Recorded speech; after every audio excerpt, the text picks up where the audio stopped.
ஒரு பலவீனமானது கிரியோனை கர்த்தருடைய வசனமாகிய பட்டயம் அவன் கையில கொடுக்கப்பட்டது. அவன் விசுவாசிக்கும் போது அவன் கேடகம் கொடுக்கப்பட்டது. பரிசுத்த ஆவியானவர் என்ன செஞ்சாங்க? இறங்கும் போது மீதியானை அவர் என்ன செஞ்சார்?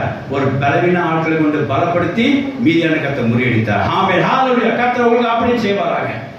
நீங்க ஒரு பலவீனமான ஆட்களா இருந்தும் கூட ஒரு பலமான ஆட்கள் எதுக்கு பயப்படுறீங்களா? பயப்படாதீங்க. கர்த்தர் உங்களுக்கு வசனத்தை தருவார், ஒரு வாக்குறுதியை கொடுப்பார். அதை விசுவாசம் வைக்கின்ற ஒரு கேடத்தை தருவார்.